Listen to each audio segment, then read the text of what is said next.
So I grew up right here in Toronto, downtown Toronto. I'm an inner city kid. My first love in sports was baseball.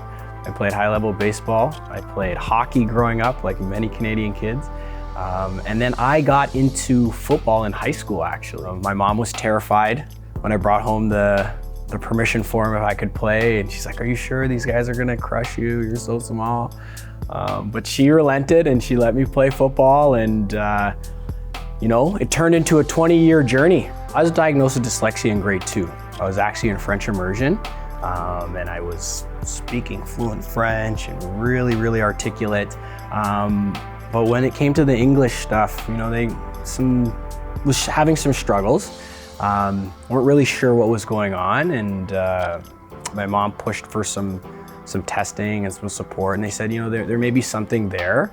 And then my parents took me to see a doctor in New York who did like a formal diagnosis and came back with the diagnosis that I was diagnosed with dyslexia. My mom is and still is my #1 advocate. She really pushed the envelope for me to make sure I was receiving the support that I needed. And I think that is part of the reason why I was successful in life, is because of the support that I had at home, but also received in school. Having that support for me was crucial, because there was times when I didn't believe in myself, that I thought things were gonna be too hard, there's things that I could never accomplish. And the people behind me reassured me. They gave me that reassurance at a young age that this will get better, this will get easier.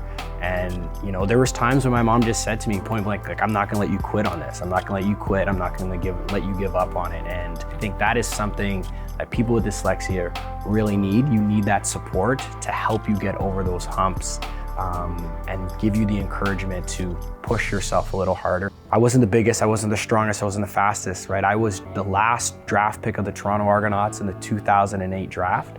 I played 10 years of professional football because of hard work, because of the effort that I put in. So for me, those lessons were all taught to me at a young age, learning to overcome and deal and cope with dyslexia. So our player development program is a really awesome one. It's near and dear to my heart, as I am a former player transitioned to a front office role. So part of our GM, Pinball Clemens, his idea for our team and his philosophy is that we want to be the most player-centric team in the CFL, and not only develop wildly successful athletes on the field, but wildly successful men off the field as well. So we help provide our players with, you know, work experience while they are playing here for the Toronto Argonauts, and after as well, to hopefully develop them in their life goals outside of the game of football. Being an ambassador for Dyslexia Canada is really important to me, because on my journey, I didn't do it alone. No one does it alone.